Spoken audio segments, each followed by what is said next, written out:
On an ordinary American night, the airport's control tower pulsed with routine life. Coffee cups steamed beside keyboards. Controllers spoke in calm, professional rhythms, voices trained never to shake even when lives depended on their clarity.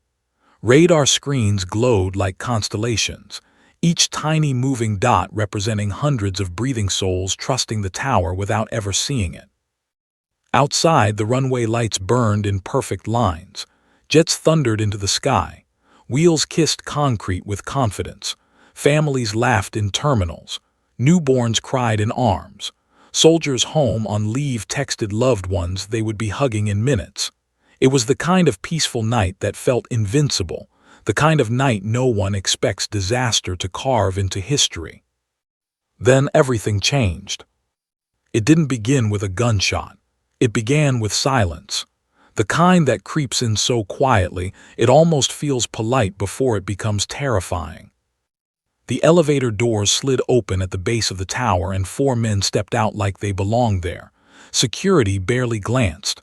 They wore airport badges. They blended into the rhythm. Their footsteps didn't rush. Their eyes didn't wander. They moved with purpose, confidence disguised as professionalism.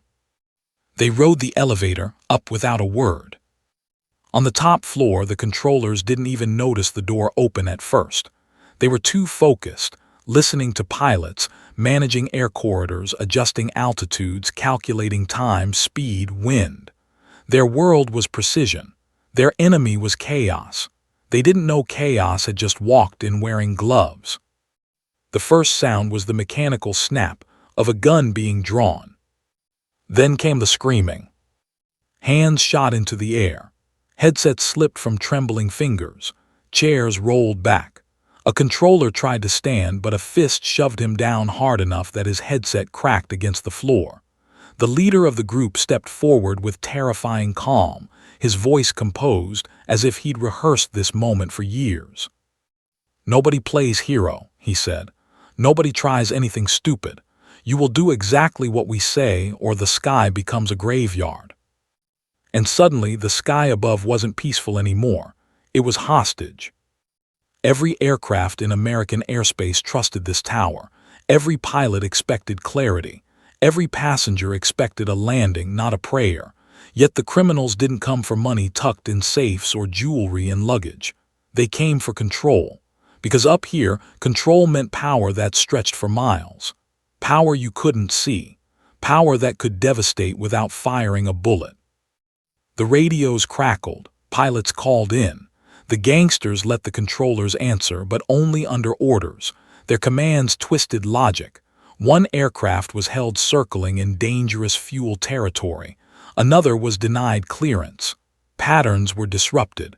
The sky didn't scream, but it trembled. Down below in the airport's quietest hallway, far from the screaming and guns, a mop bucket rolled slowly along tiled floors. The janitor hummed under his breath. He was invisible, the way long-term workers often become. People passed him every day without seeing him. He was the man with the mop, the guy who wiped coffee off counters, the shadow that appeared after closing time and vanished before sunrise. No one asked his name anymore. No one cared where he went during breaks. His name was Elias Reed. He paused, hearing something faint through the ventilation. Not words, panic. He stared up as if he could see through concrete, through glass, through fear.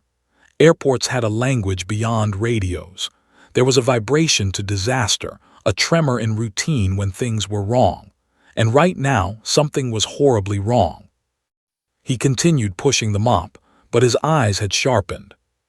He didn't run, didn't gasp, didn't rush. Instead, his breathing slowed the way a soldier's does when instinct replaces panic.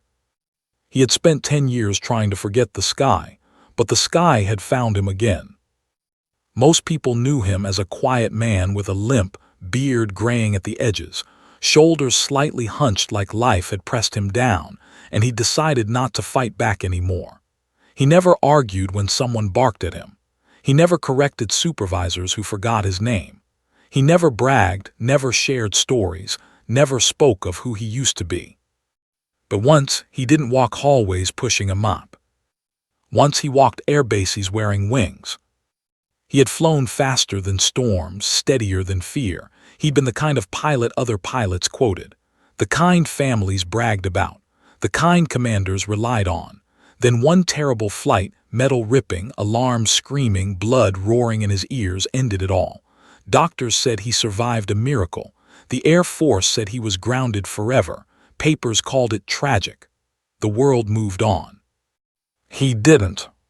He traded cockpits for corridors, runways for stairwells, applause for invisibility.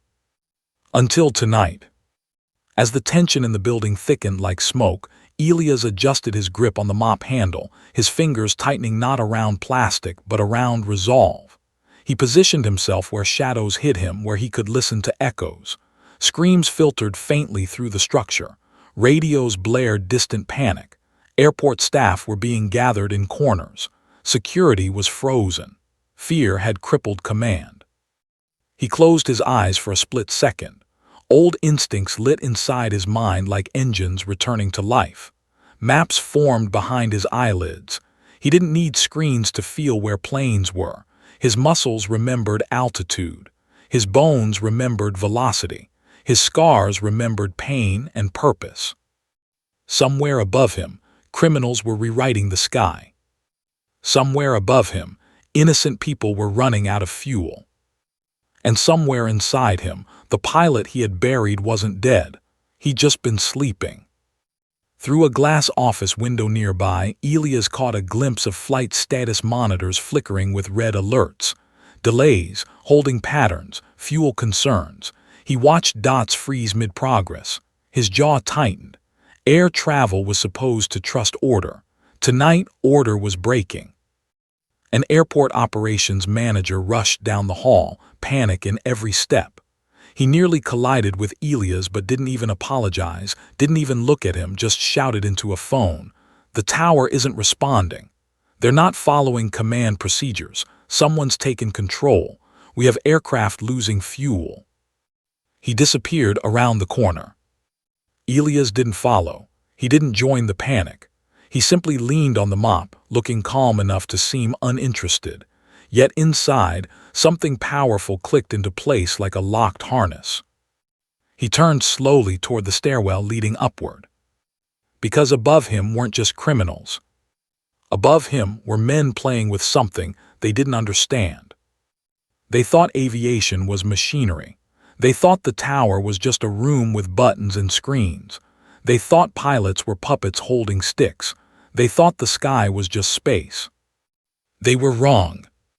Aviation was trust. Aviation was discipline.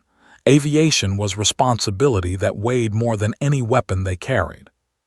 And he had once carried that responsibility better than anyone. Elias took one small step toward the stairs. The limp in his right leg reminded him of the night fire and steel tore him apart. Pain seared briefly, a sharp flash of memory. He gritted his teeth and kept walking. Another step. Another. His breathing stayed even. His eyes were steady. His hands no longer trembled. Above, a controller cried. A gun struck something hard. A voice shouted. Pilots begged for direction they weren't getting. The sky was losing order. The nation didn't know it yet, but thousands of lives were hanging by threads running through one building, one room, one tower. And the man pushing a mop bucket was the only one who truly understood what was about to happen if no one fought back. He climbed. The tower loomed above him like a battleground, calling a soldier who swore he'd never fight again.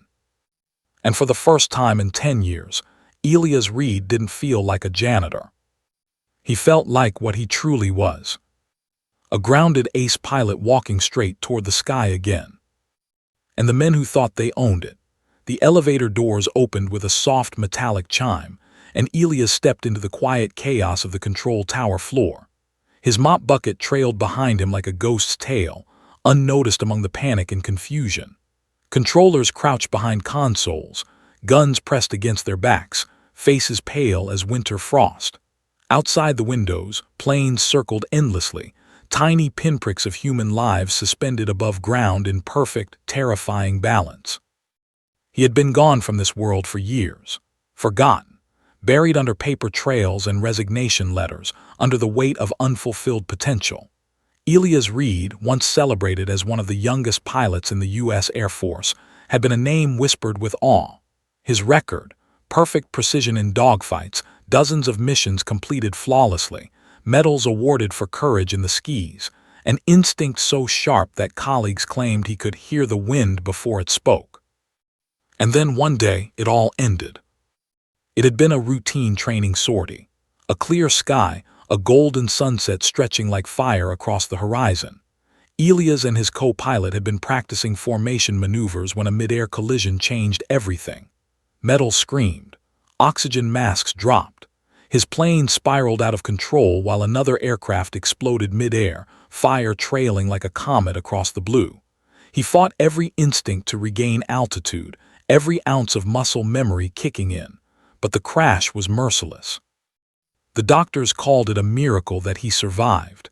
The Air Force called it a tragedy. Elias called it the end of his freedom. They told him he would never fly again. Orders grounded him. His wings were stripped.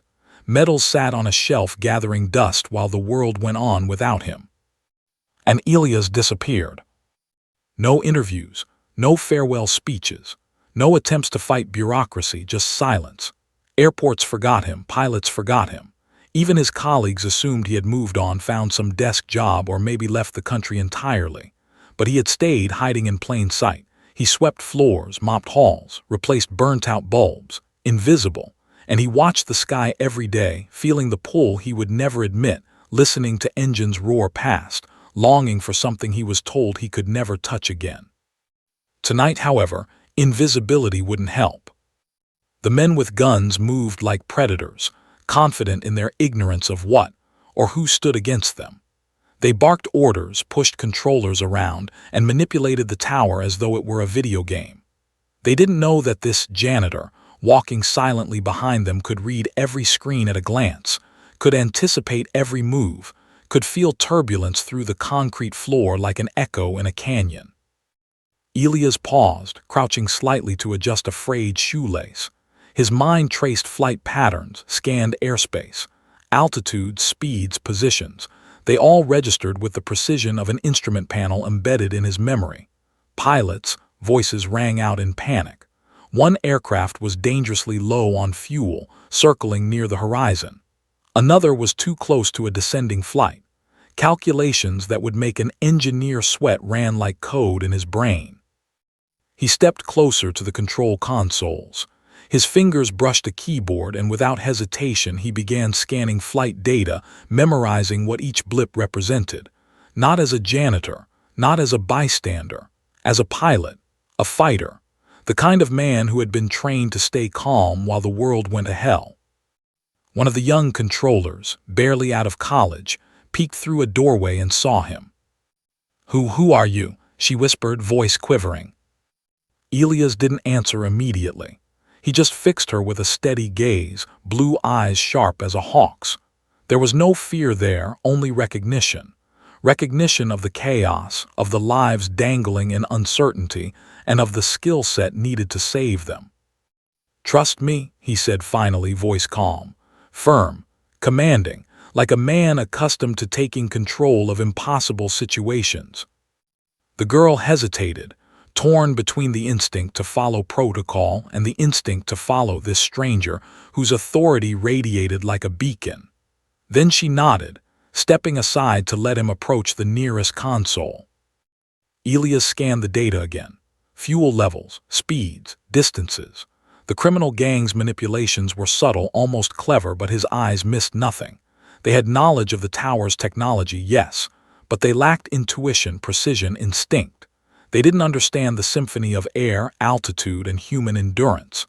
They thought control meant dominance. Elias knew control meant responsibility, and responsibility was alive, breathing, and far more dangerous when handled incorrectly. He crouched slightly, leaning closer to the console. Fingers hovered over the buttons, ready to issue commands. His mind mapped a dozen possibilities, each dependent on flawless execution, timing measured in seconds, risks calculated with surgical precision. One mistake and planes would collide, fuel would run out, lives would vanish. A criminal spotted him. "You," one barked, stepping forward with a gun aimed directly at Elias. "You don't belong here." Elias looked up slowly. He didn't flinch. His voice, calm but edged with steel, cut across the chaos. "I do belong, more than you ever will." The man hesitated, confused by the authority in this quiet janitor's tone. Others began to murmur, unsure of who was in charge, why their commands weren't being followed instinctively by the staff. Elia's presence, small and unassuming, carried weight they hadn't anticipated. He didn't move forward yet. He waited, observed, calculated. The young controller behind him swallowed hard, realizing that the stranger wasn't just talking bravely. He was planning, orchestrating. She could feel the shift in the room. Fear was still present, but so was something else. Control returning slowly, like the tide reclaiming sand. Elia's fingers hovered over the radio. Pilots were listening, waiting for guidance. The criminal gang hadn't anticipated this. They had thought they could control people like they controlled the tower systems. But people, the real ones, were unpredictable, capable, dangerous when underestimated. He leaned closer to the microphone, voice steady, measured. Every syllable calculated to inspire obedience without panic. "All aircraft maintain current heading. Do not make sudden adjustments. Trust your instruments. You will land safely if you follow instructions exactly. Repeat, maintain heading, trust instruments." A moment of silence followed. Then hesitant confirmations came over the radio. Pilots were listening, obeying, holding patterns stabilized. Fuel warnings became manageable. Panic eased just slightly, but only slightly. The criminals glanced around nervously. They didn't understand. Every movement Elias made, every command was precise, calculated, perfectly timed. Their confidence, once absolute, began to fracture. He turned to the young controller. "Stay close. I need your eyes and fingers," he said softly, motioning toward a backup console. "You do exactly what I tell you. No mistakes. Lives depend on it." She nodded, terror and awe fighting for dominance in her expression. He smiled faintly, the first hint of a plan forming fully in his mind. A grounded pilot, invisible to the world, forgotten by history. Yet here, in this moment, the difference between life and death rested entirely on him. The criminals, still thinking themselves in control, had no idea the battle was already lost. Elias Reed, the man everyone had forgot, was awake again. And the sky above, it was waiting for him to prove it still belonged to those who knew it best. From his hidden perch, Elias Reed watched the chaos unfold across the radar screens. Each blip represented hundreds of lives, moving at hundreds of miles per hour, trusting guidance they weren't getting. Above them, jets were trapped in tight holding patterns, engines screaming, fuel running dangerously low.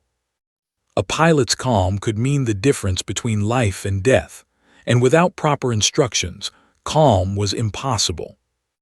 The criminals moved through the tower like kings of a kingdom they barely understood.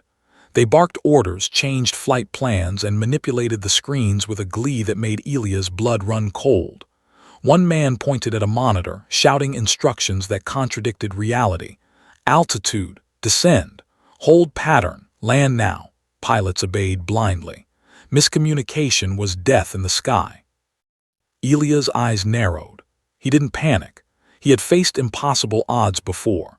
He remembered dogfights over deserts and oceans, instruments failing mid-mission, enemies on his tail, and he had survived by instinct and training. Now he had to do the same, without wings, without a cockpit, without a plane. But he had knowledge, intuition, and nerves sharpened by years that had honed him into something others had long forgotten. A young female controller, barely out of college, peered around her desk at him, eyes wide. Who are you?" she whispered, voice trembling. Elia's gaze was steady. "Trust me," he said. It wasn't a suggestion. It was a command. Not because he was a janitor or a stranger, but because his voice carried the weight of a man who had once ruled the sky. She nodded hesitantly, stepping back as he approached the nearest console. He ran a hand over the keyboard, tracing flight data, fuel levels, speeds, altitudes, flight paths, holding patterns. Every number was a potential catastrophe if mismanaged. He memorized it in seconds. His mind moved faster than any software could, calculating dozens of variables, predicting movements, and detecting potential conflicts before they happened. One plane was dangerously low, circling near the horizon. Another, descending too quickly, risked collision. Panic had already crept into pilots' voices over the radio. Elias took a breath and spoke over the emergency frequency. His voice was calm, measured, commanding. All aircraft maintain current heading. Do not make sudden maneuvers. Use instruments only. Repeat, do not make sudden maneuvers. Trust instruments. You will land safely if you follow instructions exactly. For a moment there was silence. Then confirmations began to trickle in. Hesitant voices repeating his words. Pilots obeyed. Holding patterns stabilized. Fuel warnings became manageable. The criminals noticed the change immediately. Their control was slipping. "Who's talking?" one demanded, eyes darting toward Elias. He didn't answer. He moved silently, observing. Every gesture, every word, every calculated pause was shifting the balance of power. They had underestimated him. They thought the tower, with its blinking screens and blinking lights, was enough to control the sky. They didn't realize that knowledge, experience, and instinct could override every bit of technology they wielded. They didn't understand what it meant to command the air without hesitation. Elias leaned closer to the console, issuing micro-adjustments to flight paths. He calculated altitudes to the foot, speed to the knot, separation to the second. Every plane in the air became a chess piece in a high-stakes game where the wrong move meant death.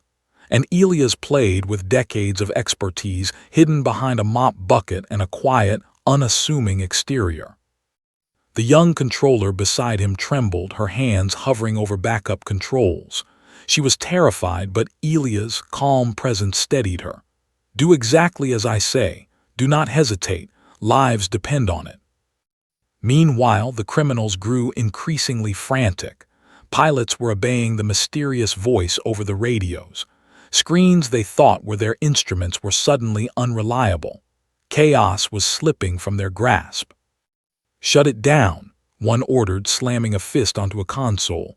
"Shut it down. Who the hell is this guy?" Elias didn't answer. He didn't need to. Every movement, every calculation, every instruction he gave was stripping their confidence, brick by brick. One pilot mid-flight risked asking, "Control, who is this? Are you?" Elias cut in, calm but firm. "I am someone who knows what you're flying. Trust your instruments, trust yourself. You will land safely." Back in the tower, one of the gangsters grabbed a controller by the collar, shaking him violently. "Answer me. Who's giving orders?" The man's panic contrasted sharply with Elias' calm. He wasn't afraid, not of guns, not of threats, not of the fact that lives hung by threads above him. He had been trained for impossible odds, and now, for the first time in years, the sky had given him a reason to fight again. He moved toward the center of the tower, surveying the chaos with an unflinching gaze. His mind traced every flight path, every potential collision, every panic-stricken pilot.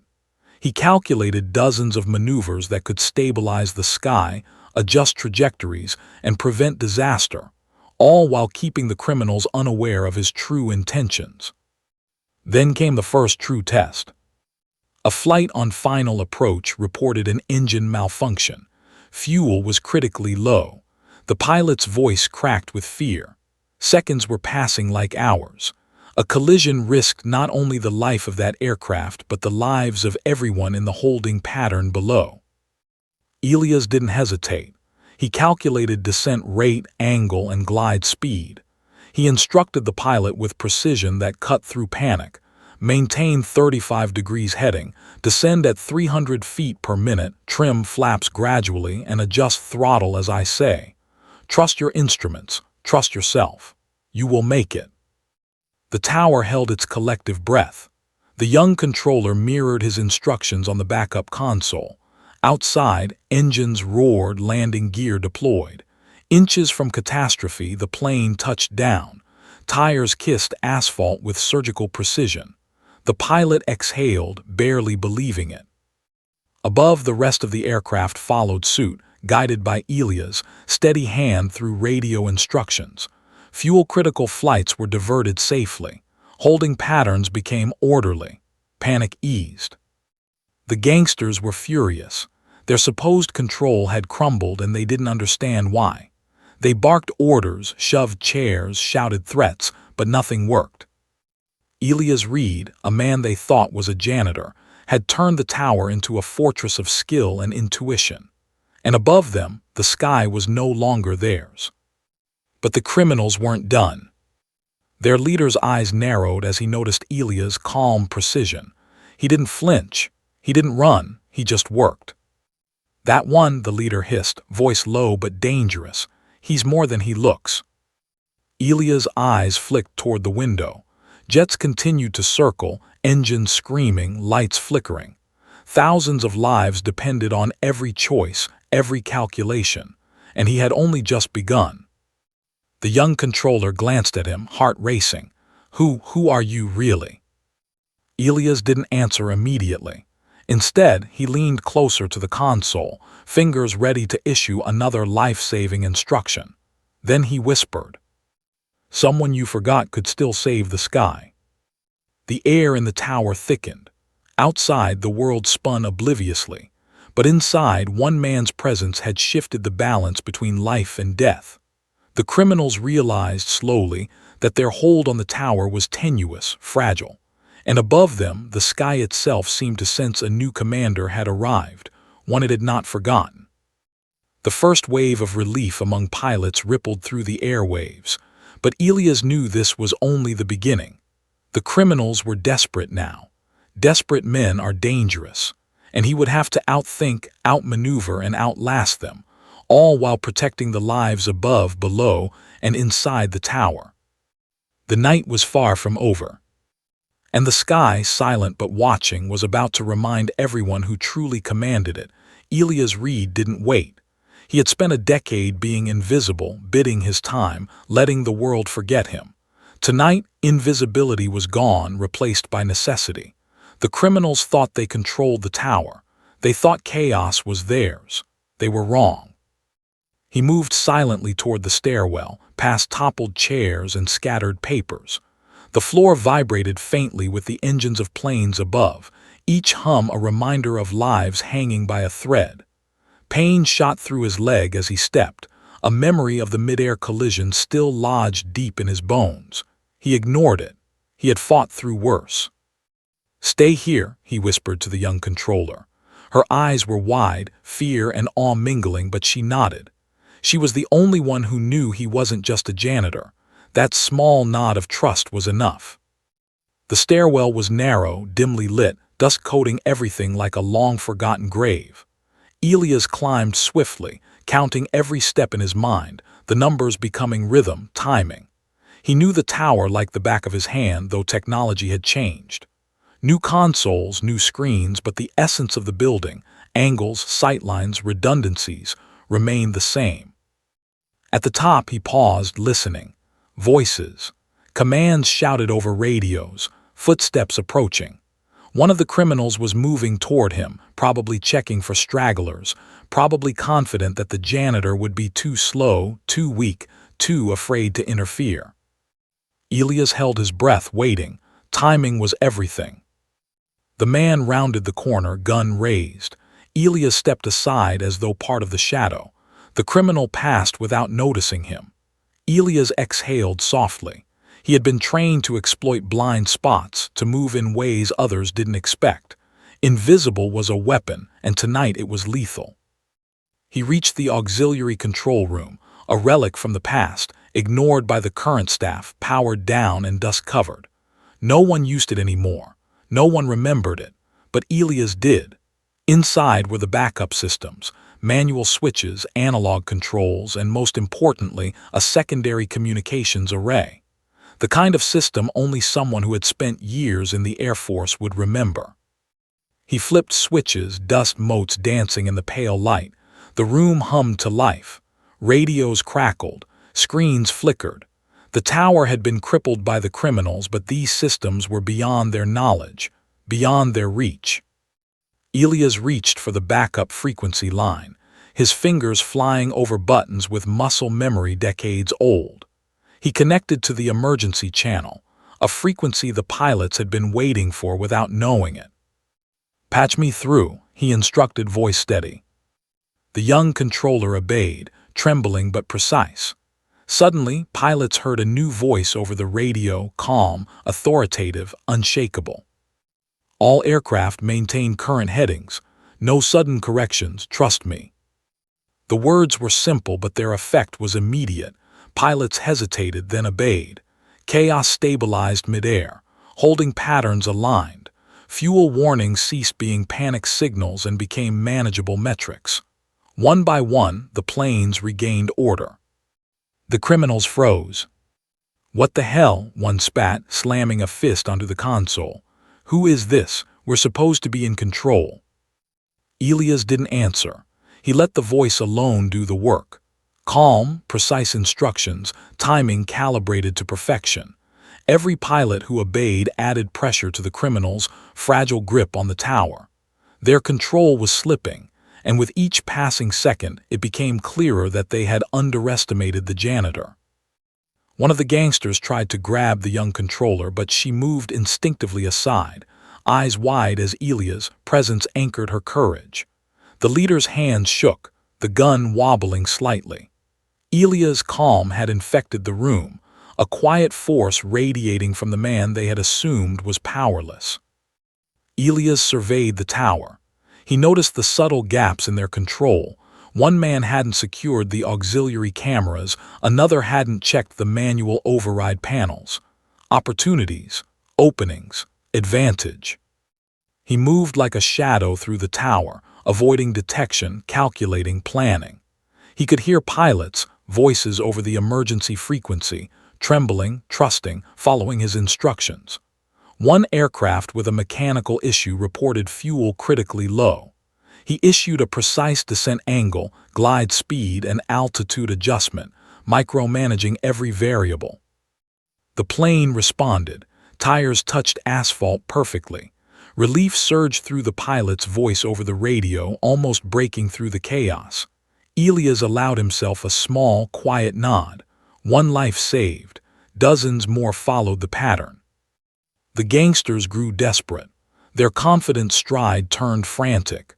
Their orders became erratic. Panic, for the first time in the tower, shifted to them. They hadn't expected resistance.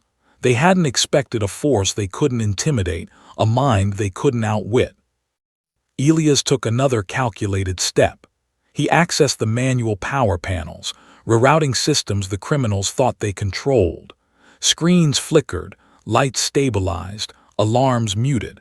His presence alone turned the tower into a machine operating beyond their reach. Yet he didn't stop, not yet. He glanced toward the young controller. "Follow me," he said. "You'll need to keep me supplied with data, eyes everywhere, fingers ready, timing is everything." She swallowed hard, stepping closer, her fear tempered by the realization that this man, the janitor, the stranger, the invisible worker, was the only thing keeping the sky from erupting into catastrophe. Elias didn't reveal his full identity. Not yet. It didn't matter. The pilots knew him only by the clarity of his instructions. The criminals only saw a shadow, a phantom, slipping past them with unshakable confidence. He moved deeper into the tower toward the main control area. The gangsters scrambled to intercept, but every step Elias took was precise, silent, unavoidable. He was no longer a man who cleaned floors. He was a commander, a strategist, a pilot who had been grounded but never defeated. He paused at the threshold of the main control room, taking in the scene. Terrified controllers, panicked pilots, armed men thinking they ruled a kingdom they didn't understand. He had a single thought. The first move had to be perfect. Then he stepped forward, finally visible, voice cutting through the chaos. "Step back, all of you," he commanded, calm but unyielding. The criminals turned, startled. Their surprise gave him a fleeting advantage. He didn't raise his hands in surrender. He didn't plead. He simply moved with authority, each motion precise, each word measured. The tower itself seemed to respond to him, the emergency lights casting shadows that danced in his favor. The young controller mirrored his instructions on backup panels. Pilots followed. The sky above began to obey again. And in that instant, the first clear truth became undeniable to everyone in the tower. Elias Reed, the forgotten janitor, was back. The criminals, realizing their grip was slipping, exchanged worried glances. Panic was setting in. They didn't know how to fight him. They didn't know he had already won the first round without firing a single bullet. Above, planes began to realign. Pilots followed his voice with precision. Lives were safe for now. But Elias knew the real challenge was still ahead. The criminals would adapt, escalate, and retaliate, and he had to be ready. He turned to the young controller again. "Watch the readings. Keep me informed. Timing is everything. One mistake and it all falls apart." She nodded, fear mixing with awe. The first move had been made. The tower was no longer theirs. The sky had found a new commander. And the night was only beginning. Elias Reed had taken the first step, but he knew the fight was far from over. The criminals were cornered, their confidence crumbling, but desperation made men dangerous. He had stabilized planes, guided pilots to safety, and reclaimed the tower's control. But the threat was still alive, still breathing, and still unpredictable. The young controller beside him mirrored his actions, fingers flying across the backup consoles, eyes wide but focused. "They're trying to override the systems," she whispered, voice trembling. "They've got codes, they're hacking into the emergency protocols." Elias didn't flinch. He had anticipated this. The gangsters had technology but no instinct, knowledge, or experience. They were engineers playing at war. He was a pilot who had lived it. Experience outweighed gadgets every time. "Let them try," he said quietly. His tone carried calm authority, the kind that made people obey without hesitation. "We have control. Keep your eyes on the readings. Do exactly as I say." Outside, jets screamed through the night sky, circling, descending, climbing, every pilot waiting for guidance they hadn't trusted in minutes. Fuel warnings flashed in red, audibles shrieked in panic. Some pilots whispered desperate prayers, others barked technical commands to co-pilots. All of them, unknowingly, were now following Elias' rhythm, his invisible hand guiding the chaos into order. Inside the tower, one gangster smashed his fist onto a console. "This is impossible," he shouted. "Nobody should be able to do this. Who are you?" Elias stepped closer, eyes locked on the monitors. "Someone who knows the sky," he said simply. The leader's gaze fell on him finally. Recognition flashed for a split second, though perhaps it was not recognition of Elias himself, but of authority, of a presence that refused to be intimidated. He barked orders, trying to regain control, but each command collided with the precision of Elias' calculations, the skill of his instructions, and the discipline instilled in the pilots above. The tension in the room was almost physical, like static electricity in the air before a storm. Every hand trembled, every heartbeat accelerated. The criminals were losing ground, and Elias had become the eye of the hurricane, calm and untouchable. A young pilot's voice broke through the radio, panicked. "Control, fuel's critical, descending at 2,000 feet per minute." Elias responded instantly. "Adjust throttle gradually, maintain heading. Do not descend faster than 300 feet per minute. Trust instruments, trust yourself. I've got you." Minutes stretched like hours. Pilots obeyed. Engines roared as planes adjusted speed and altitude. Outside, the sky seemed almost surreal, a ballet of roaring metal and flashing lights, guided by an unseen hand. The gangsters realized they were fighting not just a man, but the cumulative power of decades of training, intuition, and instinct. One moved toward a console to manually disrupt signals. Elias anticipated it and redirected communication channels to a backup frequency. The attempt failed. The leader growled, frustration and panic mixing in his voice. "Stop him, do something." Elias didn't look up. He was too focused, too precise. Another pilot reported landing gear failure. Without hesitation, Elias calculated descent angles, flaps, and speed. Over the radio, he gave instructions so exact it was as if he were in the cockpit himself. Tires kissed the tarmac perfectly. Relief radiated through the tower. One by one, the planes obeyed. The sky, once a chaotic storm of potential disaster, now moved in cautious, deliberate order. But Elias knew this reprieve was temporary. The gangsters wouldn't give up. They were desperate, dangerous, and increasingly unpredictable. Then came the scream, a shot fired ricocheting off metal. One of the controllers gasped, ducking as a gun barrel swung past. The young controller Elias had been guiding froze, eyes wide. "He's pointing, he's going to." Elias didn't flinch. He moved faster than the human eye could follow, his body a shadow through the chaos. "Stay calm, follow my instructions, eyes on the instruments." He had studied movements like this for decades. Predictable patterns, anticipation of panic, microsecond timing. He grabbed the controller's arm, guiding her behind a desk, and simultaneously reached a panel with his other hand. He switched the lights, rerouted power, and activated a temporary lockdown on key systems. The gunman's movements were blocked. The room's sudden, subtle mechanical resistance bought precious seconds. Elias whispered, "Now." In that instant, the criminal's grip faltered further. Confused by the simultaneous changes, frustrated by the failing systems, their arrogance dissolved into fear. One tried to approach again, but Elias intercepted, using a combination of leverage and precise movement to redirect him away from the controllers. The sound of flight engines overhead mingled with the shouts, the gunshots, and the whirring of emergency systems. Chaos, tamed by instinct and experience. The young controller's eyes met his. You're saving them," she whispered. "I've always known how," he replied, voice calm, unshakable. "We just need precision." The gangsters weren't merely losing control of the tower. They were losing control of themselves. Sweat ran down their faces, hands shook, and every instinct that had made them bold now betrayed them. Elias had become not just a threat, they had realized he was untouchable.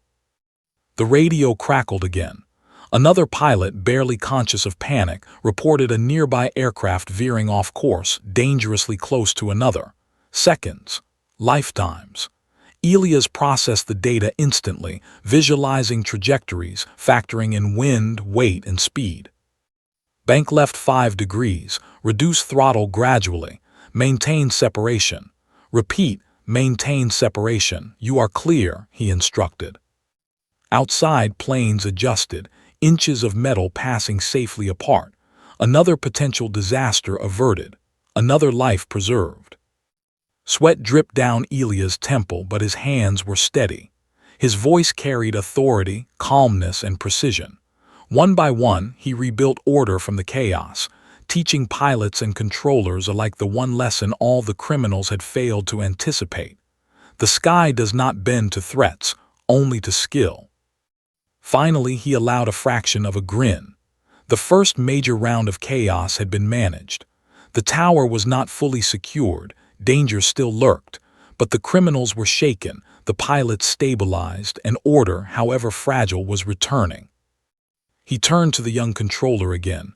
"We've bought time, but this isn't over. They'll adapt, they'll try again. Stay alert. One mistake now and it's gone."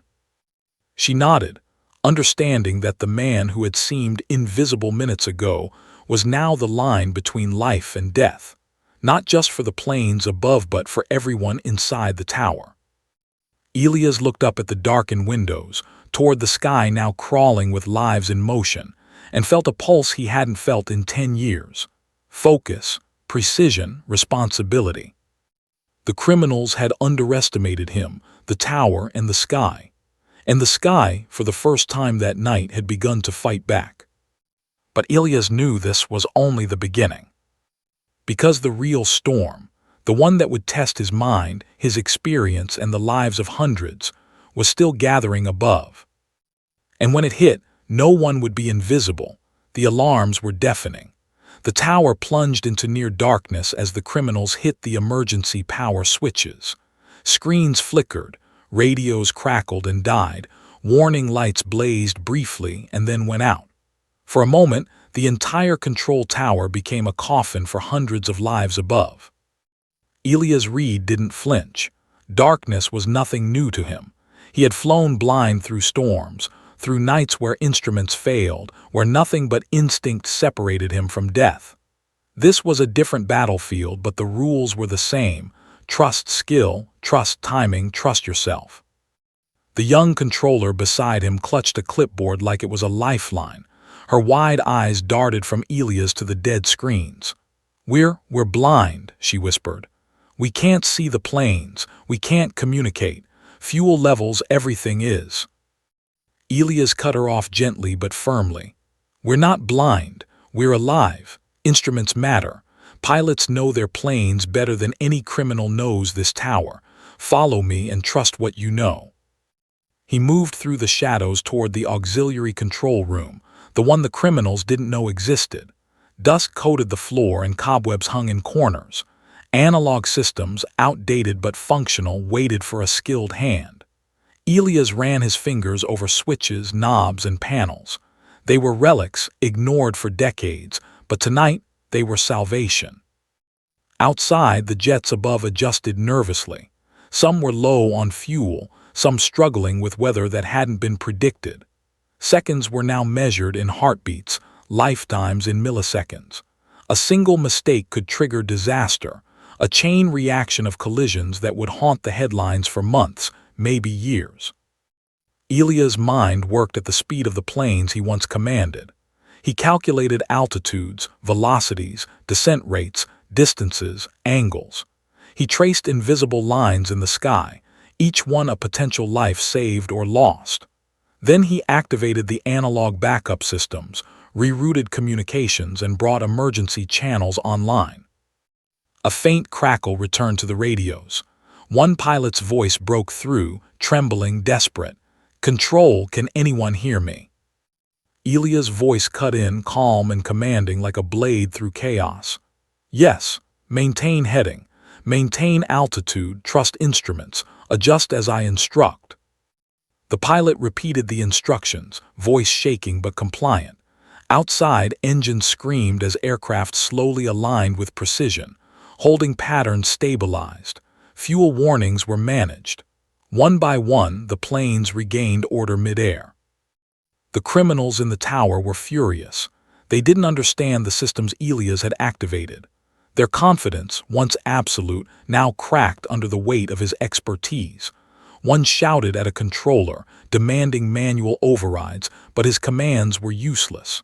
The analog systems were beyond their knowledge. They were outmatched by a man they had dismissed as a janitor. Ilyas moved like a ghost, adjusting dials, monitoring readings, issuing instructions over the emergency channel. Pilots listened intently, some barely able to believe the calm authority guiding them through the storm. Lives depended on his every decision. A young pilot reported a mechanical failure mid-approach. His fuel was critically low. Ilyas calculated descent angles, glide paths, and throttle adjustments instantly. His voice over the radio was precise, cutting through panic. Reduce speed to 250 knots. Trim flaps to 45%. Adjust heading 5 degrees left. Maintain glide path. You are clear. You will land safely. The aircraft responded. Tires kissed asphalt perfectly. Relief surged in the pilot's voice. One life saved. Another blip on the radar, another potential disaster.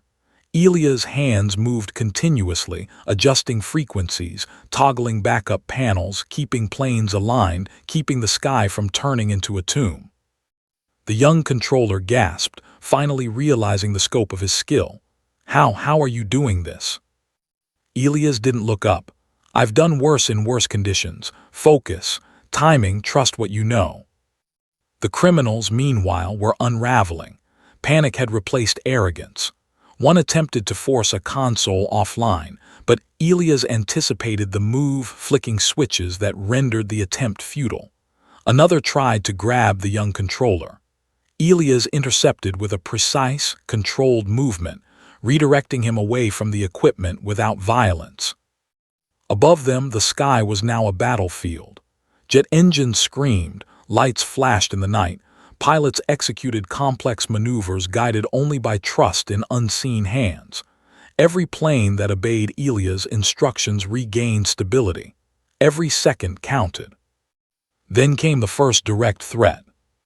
The leader of the criminals grabbed a controller by the collar, shaking her violently. "Tell him to stop," he shouted, eyes wild. "Tell him to back off or she's finished." Elias' gaze snapped to him, blue eyes icy. He didn't flinch. He didn't negotiate. He didn't hesitate. He calculated distance, timing, angle. Then he moved. In a single fluid motion, he blocked the criminal, maneuvering the man away from the controller and the panels. Every movement was precise, controlled, efficient. No heroics, no unnecessary risk, just execution honed over years of life-and-death situations. The young controller stumbled back, stunned. How did you?" "Timing," Elias said quietly. "Precision.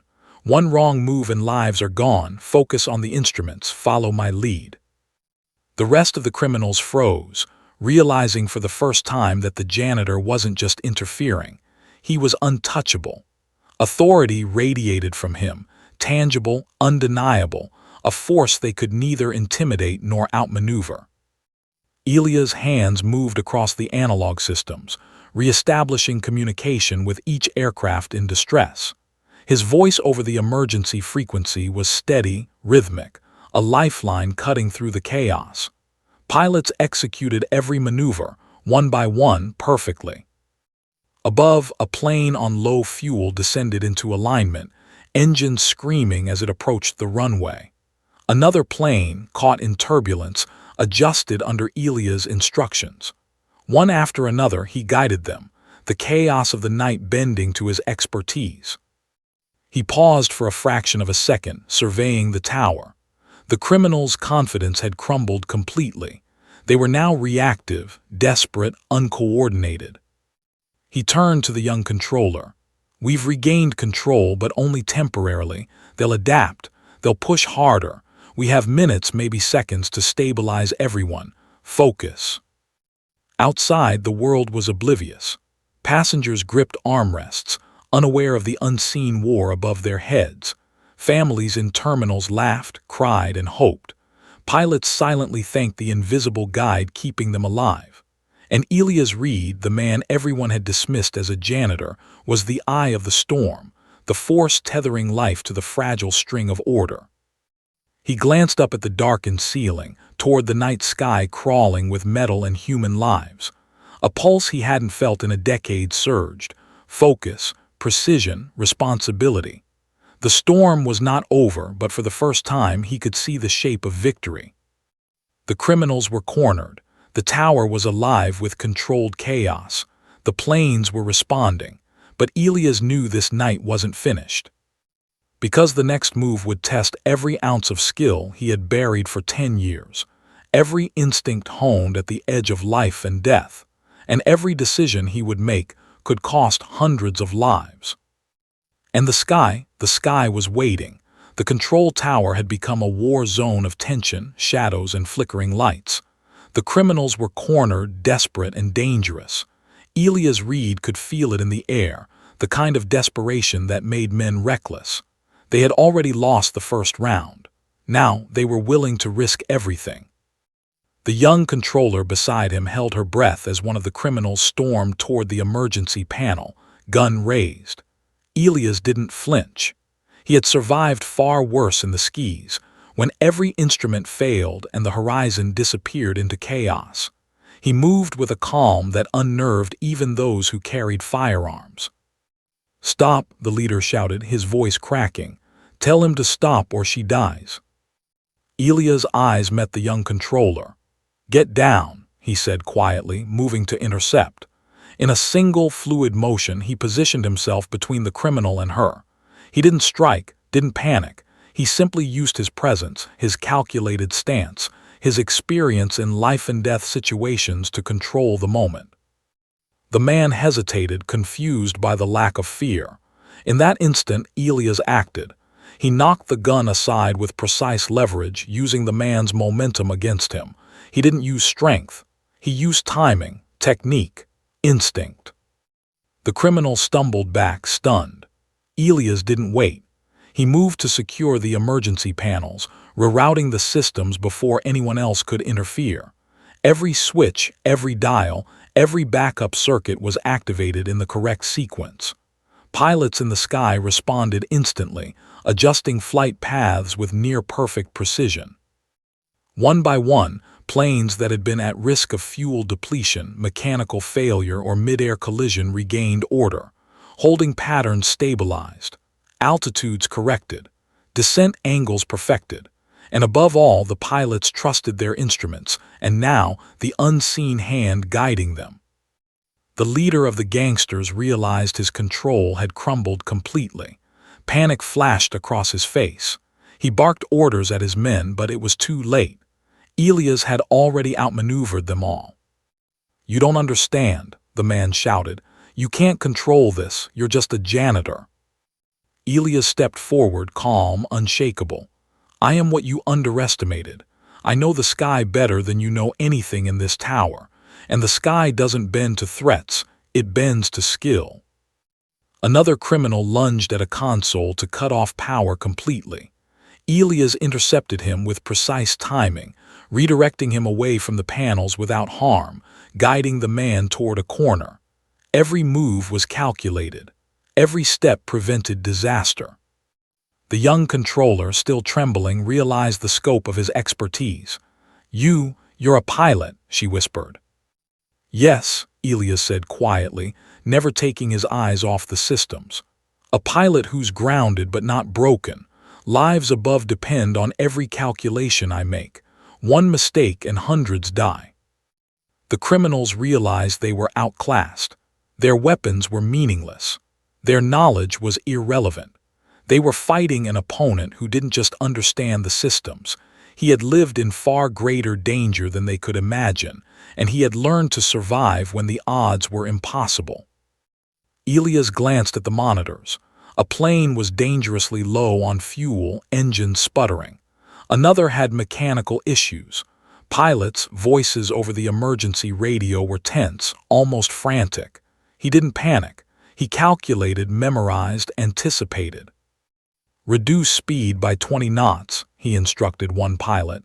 "Flaps at 30%. Adjust heading 2 degrees left. Trust your instruments. You are clear. You will land safely." Outside, the aircraft responded perfectly. Tires kissed asphalt. Relief echoed through the tower. One life preserved, then another, then another. The criminals were shaking. One tried to grab the young controller again. Elias intercepted with a swift movement, disarming him without a single wasted motion. Technique, precision, and instinct turned their aggression into futility. "Stop, you're not supposed to be able to do this," the leader yelled, his frustration erupting into chaos. Elias didn't answer. He focused on the monitors, the backups, the instruments, the patterns. Every plane in the air depended on him. Every second counted. And in that calm focus, the criminals realized that their final weapon, the threat of violence, was powerless. He moved to the main console, his hands a blur over the dials, switches, and panels.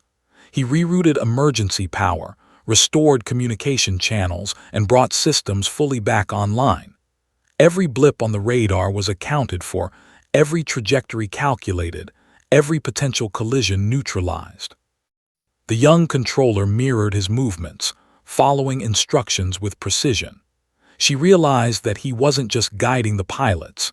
He was orchestrating the entire tower like a conductor leading an orchestra of human lives, metal and fire. Above, the sky was a symphony of controlled chaos.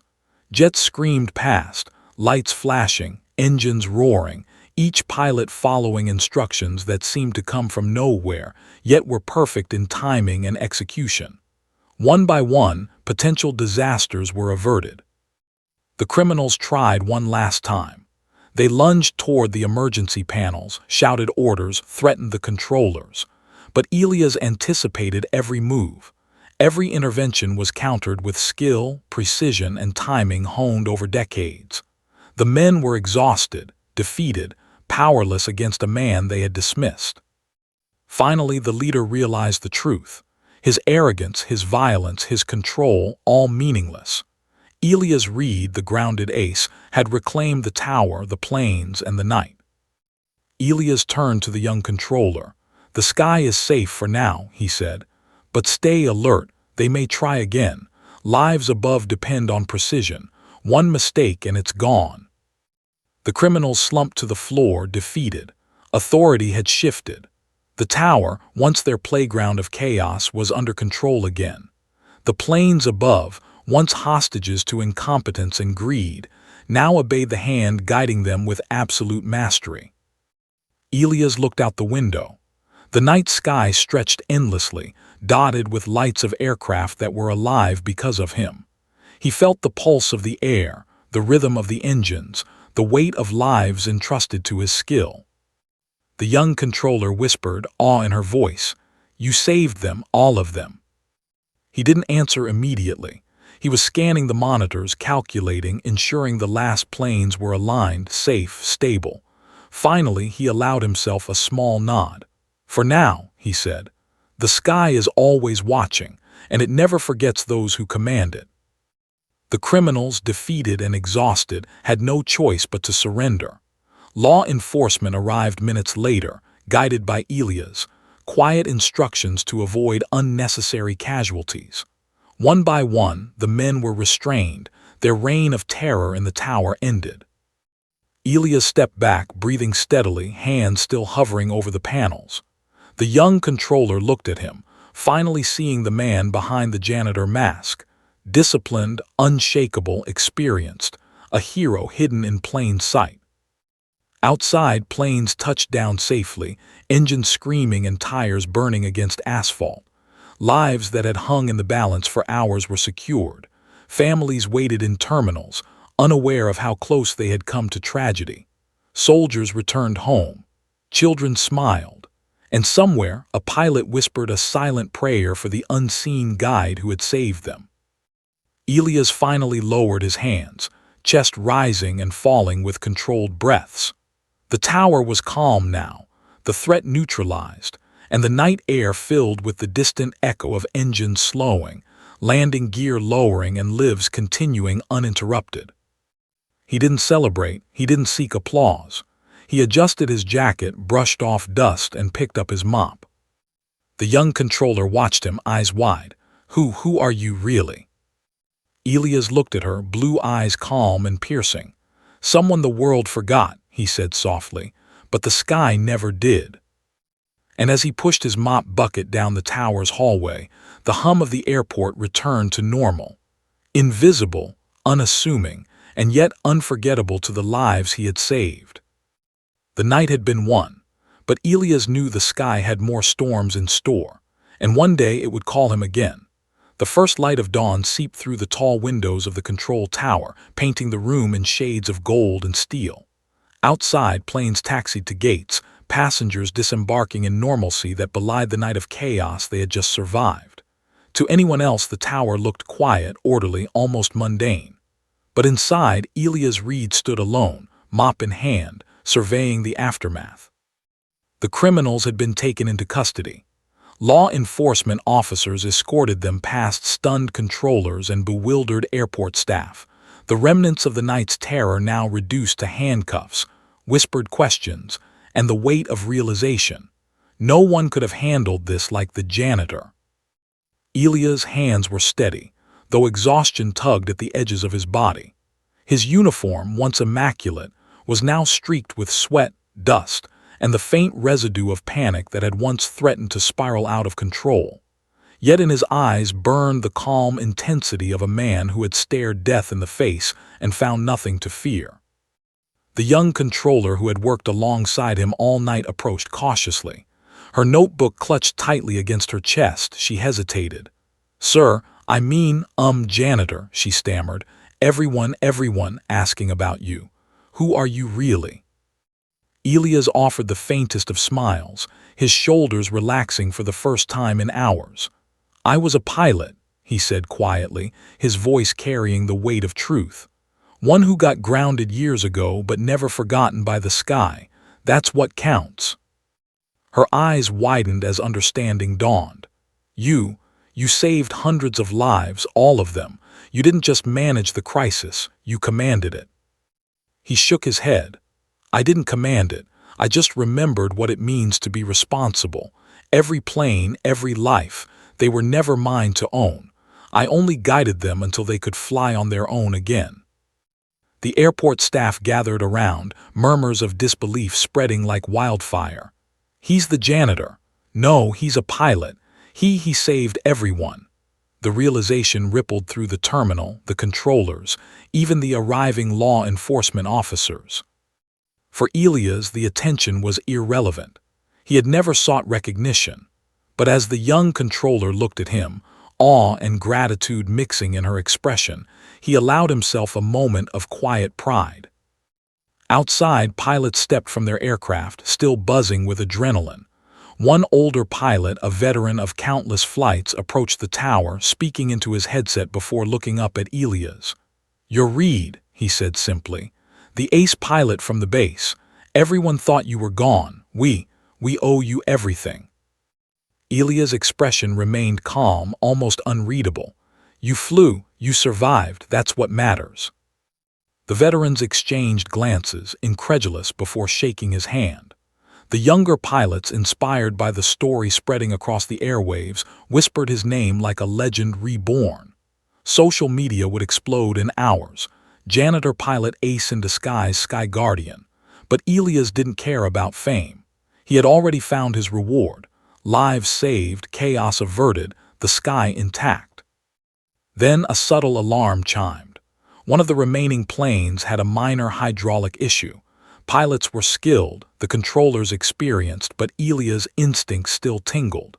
He walked over to a console, checking readings, adjusting minor flight variables. Every movement was precise, every decision measured. Even grounded, he was still attuned to the rhythm of the sky. The young controller followed, eyes wide. You're still doing it," she said. Elias nodded. "Responsibility doesn't stop when the threat ends. Someone has to keep watch." Minutes passed, planes landed safely, and the sun fully illuminated the tower. The airport staff, controllers, and pilots now understood they had witnessed something extraordinary. One by one, they approached Elias, offering thanks, shaking hands, and murmuring admiration. He nodded politely, but he didn't linger. He moved to the hallway, mop in hand, ready to disappear again into the anonymity of the everyday. Yet as he passed through the doorway, the young controller spoke one final time. "Wait, what about your story? People need to know. They need to remember what you did."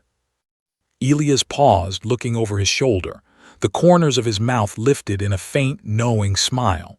"The sky remembers, that's enough." The social media storm began almost immediately.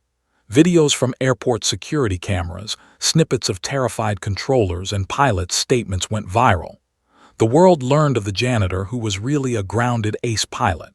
News anchors called it miraculous, aviation forums exploded with theories, and hashtags trended worldwide. Yet Elias remained unseen in the chaos, unassuming, invisible to the fame he had avoided. As the sun climbed higher, he stepped outside, breathing in the crisp morning air. Jets rumbled on distant runways. Passengers hurried past, unaware of the lives almost lost. Elias paused, looking at the endless stretch of sky, watching as planes carved arcs through the blue.